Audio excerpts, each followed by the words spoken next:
দেখতে দেখতে কেটে গেল দুটো মাস। ৭ই অক্টোবর ছিল সেই দিন যখন ইসরায়েলের মাটিতে ঢুকে হামলা চালিয়েছিল ফিলিস্তিনি জঙ্গিরা।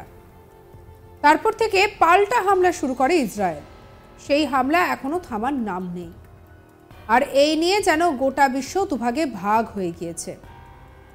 এরই মধ্যে চাঞ্চল্যকর খবর সামনে আসছে, যা সত্যি অমানবিক। জানা গিয়েছে গাজায় নিহত ফিলিস্তিনিদের দেহ থেকে অঙ্গ চুরি করে নিচ্ছে আইডিএফ। তেল আভিভের পক্ষ থেকে দাবি করা হয়েছে ৮০ জন পরিচয়হীন ফিলিস্তিনির মৃতদেহ থেকে অঙ্গ প্রত্যঙ্গ চুরি করে নিচ্ছে ইসরায়েল সেনা। আবার বর্তমানে ওই দেহগুলিকে কবর দেওয়াও হয়েছে। তবে মৃতদেহ চুরির অভিযোগ মানতে নারাজ ইসরায়েল। আর এই নিয়ে সেইভাবে কিছুই জানা যাচ্ছে না। এতদিন ধরে চলা যুদ্ধ একটুও থামেনি গত ১২ সপ্তাহ ধরে। মাঝে নভেম্বরে কিছুদিনের জন্য যুদ্ধবিরতি ছিল, যদিও যুদ্ধবিরতির মাঝেও হামলা চলেছে। কিন্তু যুদ্ধবিরতি শেষ হতেই আবারও হামলা শুরু করেছে ইসরায়েল। গাজার আকাশে এখন শুধুই কালো ধোঁয়া, কান্না আর মৃত লাশের গন্ধে যেন সেখানকার মানুষ এখন কিছুটা অভ্যস্ত হয়ে উঠছে। এখন কথা হলো যে এইভাবে তেল আভিভ যে অভিযোগ করছে তা তো সত্যিই চাঞ্চল্যকর। এর আগে আমরা দেখেছিলাম যে যেভাবে মৃত্যু মিছিল বাড়ছে তাতে মৃতদেহ কবর দেওয়ার মতো কোনো জায়গা নেই। আর এদিকে ওদিকে ছড়িয়ে ছিটিয়ে রয়েছে শুধুমাত্র লাশের পাহাড়। এখনো পর্যন্ত চলা যুদ্ধে গাজায় প্রায় প্রাণ হারিয়েছেন ২০,০৫৭ জন মানুষ। আর এই আবহে ইসরায়েলের প্রধানমন্ত্রী বেঞ্জামিন নেতানিয়াহু বলছেন যে যুদ্ধ থামার কোনো প্রশ্নই ওঠে না, কারণ যুদ্ধ এখন চলবে। ফিলিস্তিনিদের কাছে কোনোভাবে মাথা নত করা যাবে না। সংকটময় এই পরিস্থিতিতে সামাল দিতে আবারও যুদ্ধ বন্ধের আহ্বান জানিয়েছে কাতার। কাতারের আমির মঙ্গলবার দিন আমেরিকার প্রেসিডেন্ট জো বাইডেনের সঙ্গে এক ফোনালাপে এই কথা নিয়ে তিনি আলোচনা করেছেন। এমনকি অবরুদ্ধ উপত্যকাটির পরিস্থিতির উন্নতি করতেও জোর দেন কাতারের আমির। আর এই পরিস্থিতিতে দাঁড়িয়ে এমন একটা ভয়াবহ পরিস্থিতি যেখানে যুদ্ধ থামার কোনো নাম নেই, বারবার শুধু ভয়ঙ্কর এক পরিস্থিতির খবর সামনে আসছে। তো সেই জায়গা থেকে দাঁড়িয়ে যদি এইভাবে যদি চলতে থাকে, যদি দিনের পর দিন লড়াইটা যদি এইভাবে চলতে থাকে, তাহলে শুধুই তো আমরা মৃত্যু দেখব, লাশ দেখব। আমরা এর আগে দেখেছিলাম যে কিভাবে মৃতদেহ রাখার জায়গা নেই, কবর দেওয়ার জায়গা নেই। আইসক্রিমের গাড়ির মধ্যে রাখা রয়েছে মৃতদেহ।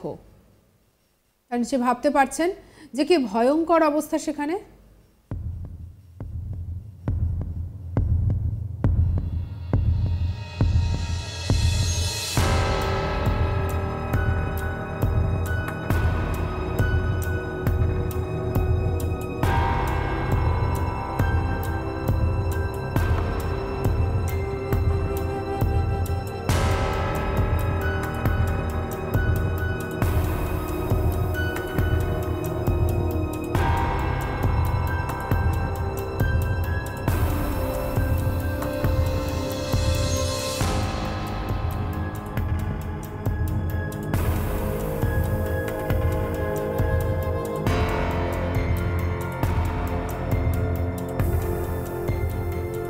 আর এই সবকিছুর মধ্যে যে ভয়ঙ্কর অভিযোগ এসেছে যে অঙ্গ চুরি করা হচ্ছে, ভাবতে পারছেন কি ভয়ঙ্কর অভিযোগ।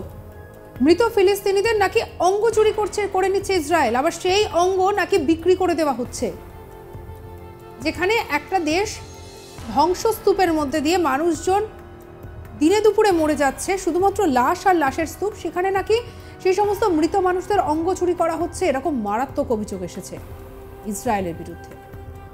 আর দেখতে দেখতে এখন 2 মাস পেরিয়ে গেছে। ৭ই অক্টোবর ছিল সেই দিন যখন ইসরায়েলের মাটিতে ঢুকে হামলা চালিয়েছিল ফিলিস্তিনি জঙ্গিরা। তারপর থেকে পাল্টা হামলা শুরু করে দেয় ইসরায়েল। সেই হামলা এখনো থামার নাম নেই।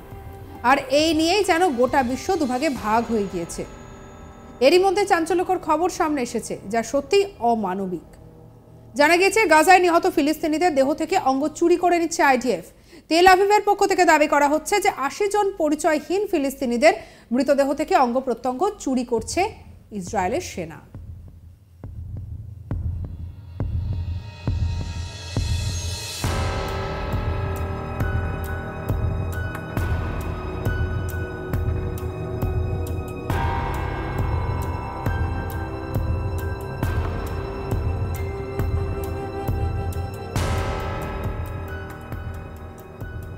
সঙ্গে রাখুন আজ তাক বাংলাকে। পরবর্তীতে কি হয় সেটা জানার জন্য লাইক করুন, শেয়ার করুন, সাবস্ক্রাইব করুন আজ তাক বাংলার ইউটিউব চ্যানেল। এখন আমরা রয়েছি হোয়াটসঅ্যাপেও, তাই ফলো করে নিতে ভুলবেন না।